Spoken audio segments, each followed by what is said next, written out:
ప్రకృతి మీద నెపం మోపుతూ రాయలసీమను ఎంత కాలం మోసపుచ్చుతారు?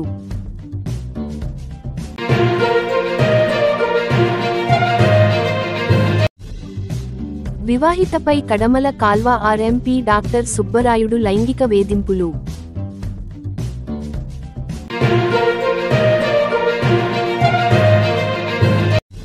టీడీపీ నేతలైన పోలీసులైన సముద్రాలు దాటిన మేము ఎవర్ని వదిలిపెట్టం, బట్టలు ఊడదీసి నిలబడతాం. మాజీ సీఎం జగన్ వార్నింగ్.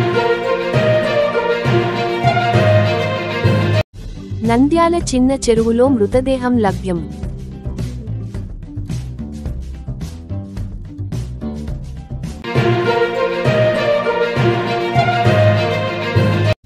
బేతంచెర్ల ప్రభుత్వ పాఠశాలల బలోపేతానికి కృషి చేయండి ఎంపీడీఓ ఫజల్ రహిమాన్.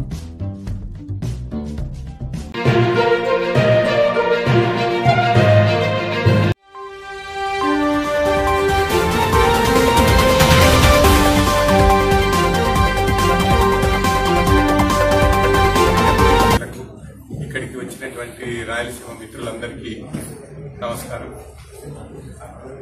చాలా స్పష్టంగా మన ముందు రెండు అంశాలు ఉన్నాయి. ఒకటి, దశాబ్దాల కాలంగా పెండింగ్ లో ఉన్నటువంటి రాయలసీమ నీటి ప్రాజెక్టులు. రెండో వైపున ఈ రాష్ట్రాన్ని నడపడానికి కావలసినటువంటి రాజధాని నగర నిర్మాణం. రాజధాని నగర నిర్మాణం అయితే జరిగింది, అక్కడి నుంచి మనం పనిచేసుకుంటున్నాం. కానీ పూర్తి కావాల్సినటువంటి రాయలసీమ ప్రాజెక్టులు ఏవైతే ఉన్నాయో 1988లో అప్పటి ముఖ్యమంత్రి రామారావు గారు శంకుస్థాపన చేసినటువంటివి ఒక 35 సంవత్సరాల తర్వాత కూడా పూర్తి కానటువంటి ఒక పరిస్థితి.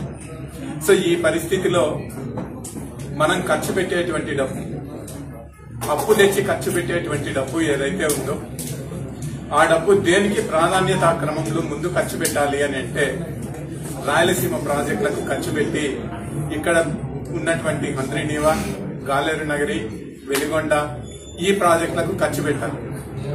ఎందుకంటే మనకు చూపిస్తున్నటువంటివంతా కూడా ఈరోజు ఉన్నటువంటి పెండింగ్ ప్రాజెక్టులు. పోతిరెడ్డిపాడు దగ్గర హెడ్ రెగ్యులేటరు 40,000 క్యూసెక్కులు ఉంది, దీన్ని 80,000 క్యూసెక్కులకు పెంచుతామని అంటున్నారు. మంచిది.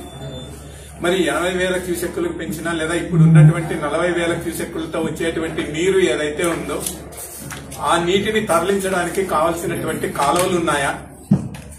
ఆ తరలించేటువంటి కాలువల్ని పెంచితే వాటిని నిల్వ చేసుకోవడానికి కావాల్సినటువంటి బ్యాలెన్సింగ్ రిజర్వాయర్లు ఉన్నాయా? బ్యాలెన్సింగ్ రిజర్వాయర్లు నిల్వ చేసుకుంటే వాటిని తిరిగి పొలాలకు తీసుకువెళ్లేటువంటి పంట కాలువలు లేదా పిల్ల కాలువలు, డిస్ట్రిబ్యూటరీ కాలువలు ఉన్నాయా అనేటువంటిది.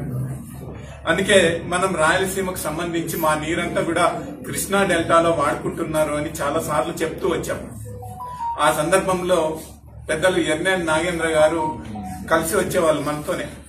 ఆయన ఒక మాట అనేవారు ఎప్పుడు, పైన మీరు వాడుకోవడం లేదు, అవి వృధాగా కింద సముద్రంలో పోకుండా మేము వాటిని ఉపయోగించుకుంటున్నాము అని.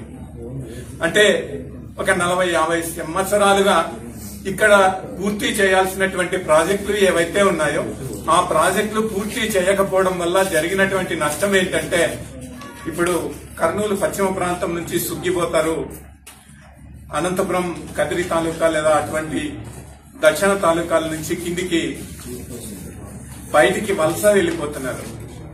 అనంతపురం జిల్లాలో ఉన్న 40 లక్షల మంది జనాభాలో 5 నుంచి 10 లక్షల మంది ఇంటి దగ్గర చిన్న పిల్లలను, ముసలి వాళ్లను వదిలేసి కేరళ రాష్ట్రానికి, ముంబై రాష్ట్రానికి ఇట్లా బయటికి వెళ్లిపోతున్నటువంటి పరిస్థితి మనం ప్రత్యక్షంగా చూస్తున్నటువంటిది. మరి ఇంత దారుణమైన పరిస్థితి ఒకవైపు ఉంది. వర్షాకాలం కూడా దాదాపు 400 నుంచి 500 గ్రామాలకు ప్రభుత్వం స్వతంత్రం వచ్చిన 70 సంవత్సరాల తర్వాత తాగునీటిని ట్రాక్టర్లతోనూ ట్యాంకర్లతోనూ అందిస్తున్నటువంటి ఒక దుస్థితి. మరి ఎన్ని సంవత్సరాలు దీన్ని మనం ప్రకృతి మీద తోలేద్దాం, లేదా ప్రకృతి మీద నెపం పెట్టి దాన్ని దాటిద్దాం? కాబట్టి దీన్ని మనం బయటికి పడాలంటే ఖచ్చితంగా ఈ పనులన్నీ కూడా పూర్తి చేయవలసినటువంటి బాధ్యత ప్రభుత్వం మీద ఉంది. ఆ ప్రభుత్వం తను అనుకున్నట్లుగా కాకుండా ప్రజలందరితోనూ చర్చించాలని చెప్పి మేము కోరుతున్నాం. పెండింగ్ ప్రాజెక్టులను పూర్తి చేయడము, ప్రజలతో చర్చించి ప్రాధాన్యత క్రమంలో అప్పు తెచ్చే డబ్బు. ఎందుకంటే అమరావతికి 60,000 కోట్ల అప్పు ఇస్తే అనంతపురంలో ఉన్న వాళ్ళు కట్టాల్సిందే, కర్నూలులో ఉన్న వాళ్ళు కట్టాల్సిందే, ఇచ్చాపురంలో ఉన్న వాళ్ళు కూడా కట్టాల్సిందే. ఇంతమంది డబ్బు తీసి ఒకచోట పోగు చేసి కట్టి ఆ అభివృద్ధిని ఎవరికి చూపించాలా? దాన్ని ఏదైనా ఒక పర్యాటక కేంద్రంగానో లేకపోతే విహార కేంద్రంగానో మార్చదలుచుకున్నారా? అందుకే అడుగుతున్నాం, ముందు దాన్ని ఆపండి. ఈ పెండింగ్ ప్రాజెక్టులు ఏవైతే ఉన్నాయో ప్రాధాన్యతా క్రమంలో వీటిని పూర్తి చేయండి. హంద్రీనివా ప్రాజెక్టును పూర్తి చేయండి, కలేరు నగర్ ని పూర్తి చేయండి, అదేవిధంగా వెలిగొండను పూర్తి చేయండి. పూర్తి కాకుండానే పూర్తి అయినట్లు శంకుస్థాపనలు ప్రారంభోత్సవాలు చేయడం కాదు, ఆ ప్రారంభోత్సవం చేసినట్లయితే ఆ నీరు ఆ ప్రజలకు అందాలి అని చెప్పి మేము డిమాండ్ చేస్తూ ఈ అవకాశం ఇచ్చినటువంటి మీ అందరికీ కూడా ధన్యవాదాలు తెలియజేస్తూ విరమిస్తున్నాం.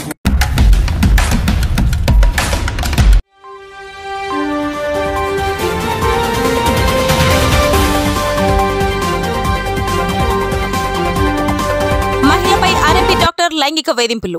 నంద్యాల జిల్లా బండ్యాత్మకూరు మండలం కడమల కాలువ గ్రామంలో ఆర్ఎంపీ సుబ్బరాయుడుపై లైంగిక వేధింపులు కేసు నమోదు చేసినట్లు ఎస్ఐ జగన్మోహన్ తెలిపారు. ఆర్ఎంపీ సుబ్బరాయుడు కడమల కాలువ గ్రామంలో ఓ మహిళను కొంతకాలంగా లైంగికంగా వేధిస్తున్నాడు. దీంతో బాధితురాలు పోలీసులను ఆశ్రయించింది. ఆమె ఫిర్యాదు మేరకు సుబ్బరాయుడుపై కేసు నమోదు చేశామని ఎస్ఐ తెలిపారు.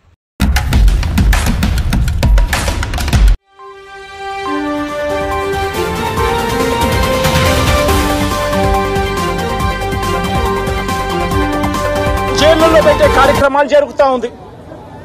నిజంగా డెమోక్రసీ అన్నది ఏ స్థాయిలోకి దిగజారిపోయిందో చెప్పడానికి అందుకే వంశీ కేసు ఒక ఉదాహరణ అని చెప్తా ఉన్నా. ప్రజాస్వామ్యం నిజంగా ఏ స్థాయికి దిగజారిపోయింది అని అంటే నిన్న కూడా చూసాం. పిడుగురాళ్లలో మున్సిపాలిటీకి సంబంధించి అక్కడ జరిగిన మున్సిపల్ వైస్ చైర్మన్ ఎన్నుకునే ఎన్నిక పిడుగురాళ్లలో 33 మంది ఉంటే కార్పొరేటర్లు 33 మంది వైసీపీనే గెలిచింది.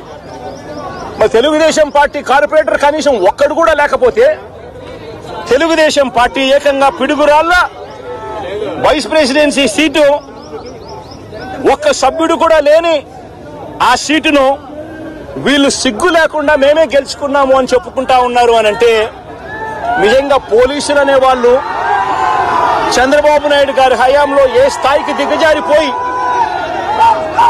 ప్రజాస్వామ్యాన్ని కూనీ చేస్తా ఉన్నారని చెప్పడానికి నిదర్శనం. తిరుపతిలో 49 సీట్లకు 48 సీట్లు వైసీపీ గెలిచింది. తెలుగుదేశం పార్టీ గెలిచింది కేవలం ఒకే ఒక్క స్థానం.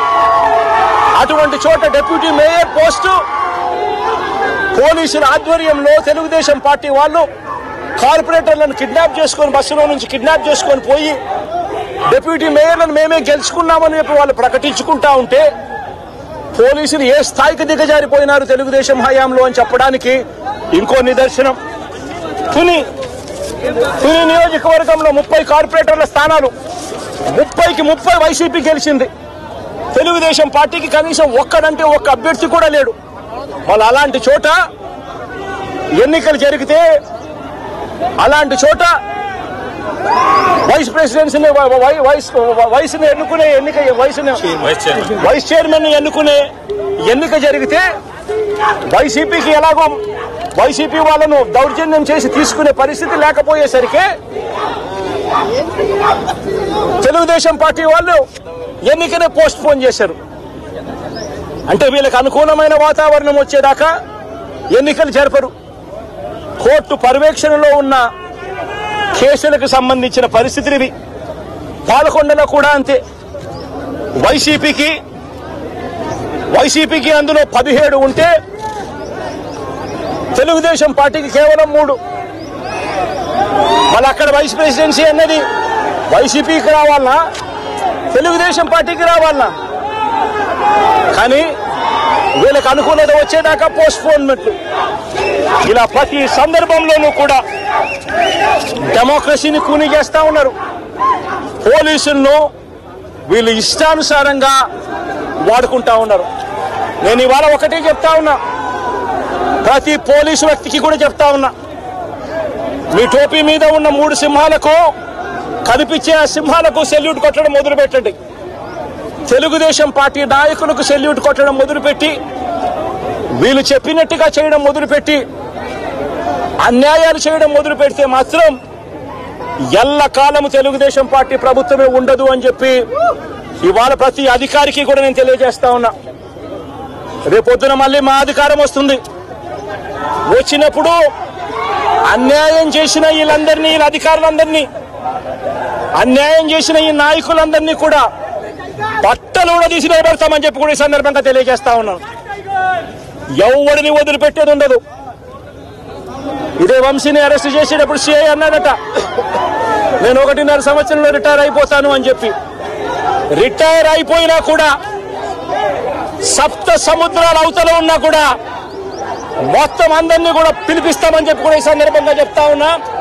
చట్టం ముందు నిలబడేట్టుగా చేస్తాం, బట్టలు ఊడదీస్తాం, న్యాయం జరిగేట్టుగా చేస్తాం అని ప్రతి ఒక్కరికి కూడా తెలియజేస్తా ఉన్నాం. ఈ మాదిరిగా అన్యాయం చేయడం మొదలు పెడితే మాత్రం ఖచ్చితంగా ప్రజలు, దేవుడు ఇద్దరు కూడా వీళ్ళను శిక్షించే కార్యక్రమం ఖచ్చితంగా జరుగుతుందని చెప్పి సందర్భంగా మరొక్కసారి వీళ్ళందరికీ కూడా చెప్తా ఉన్నాం.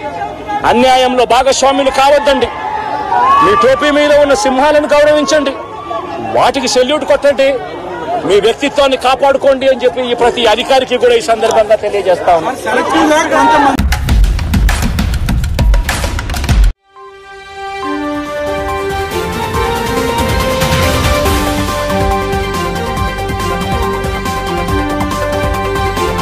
నంద్యాల చిన్న చెరువులో యువకుడి మృతదేహం లభ్యం. నంద్యాల చిన్న చెరువులోని వినాయక ఘాట్ వద్ద మృతదేహాన్ని బిల్లలాపురంకి చెందిన 25 ఏళ్ల ట్రాక్టర్ డ్రైవర్ చరణ్ గా గుర్తింపు. ఆత్మహత్య లేదా ఇతర కారణాలు ఉన్నాయా అని తెలియాల్సి ఉంది.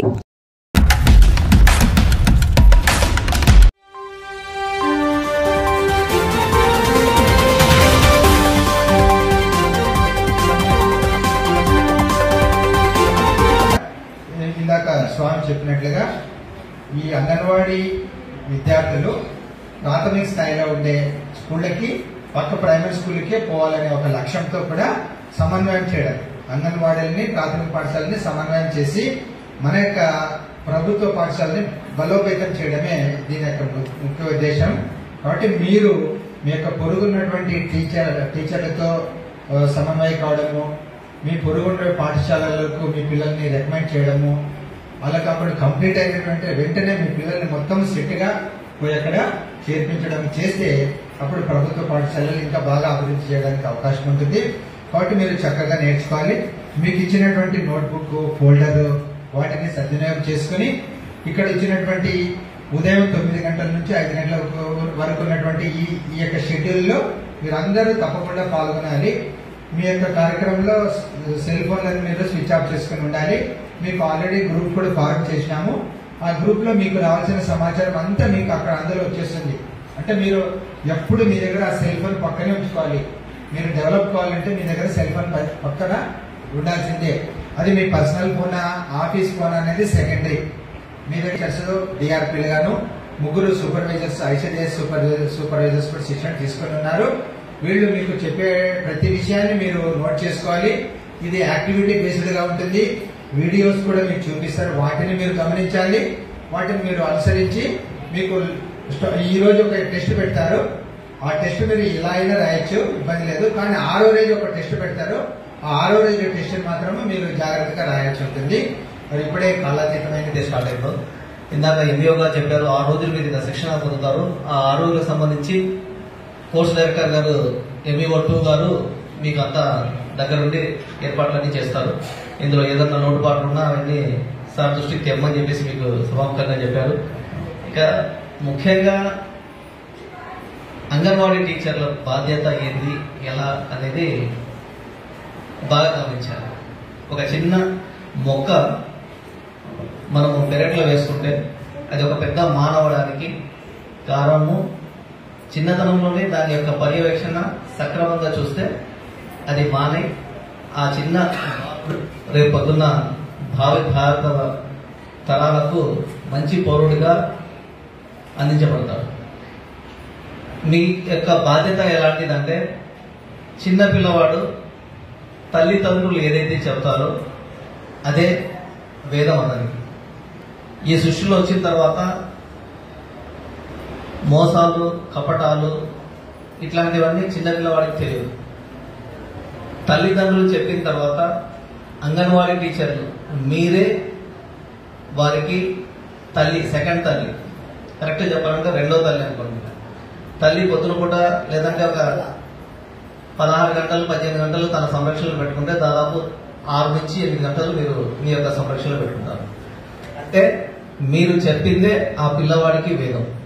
మంచిని నేర్పించాలన్నా, మంచి బుద్ధులు నేర్పించాలన్నా, సమాజం పట్ల గౌరవం నేర్పించాలన్నా మీ యొక్క బాధ్యత అనేది చాలా కీలకం.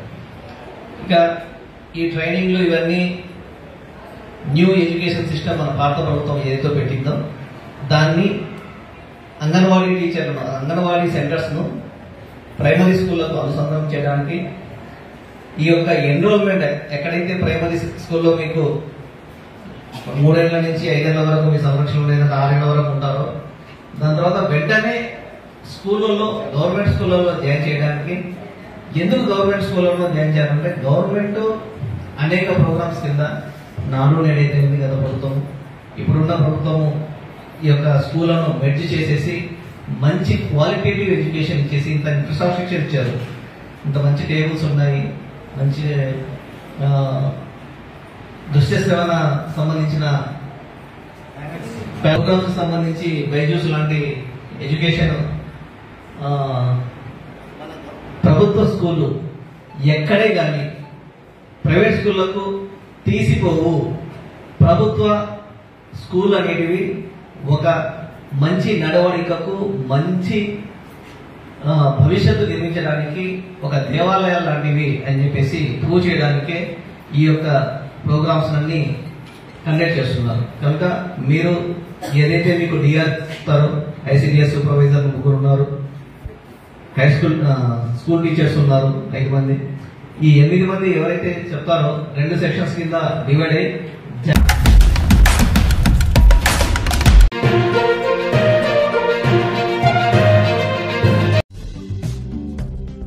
ప్రకృతి మీద నెపం మోపుతూ రాయలసీమను ఎంతకాలం మోసపుచ్చుతారు?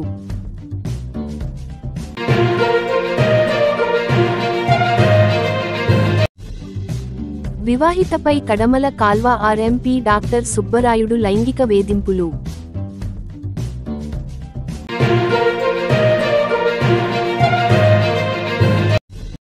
నేతలైన పోలీసులైన సముద్రాలు దాటిన మేము ఎవర్ని వదిలిపెట్టం, బట్టలు ఊడదీసి నిలబడతాం మాజీ సీఎం జగన్ వార్నింగ్.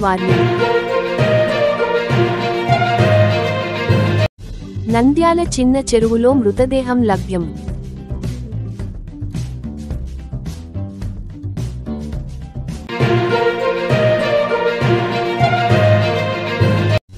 బేతంచెర్ల ప్రభుత్వ పాఠశాలల బలోపేతానికి కృషి చేయండి ఎంపీడీఓ ఫజల్ రహిమాన్.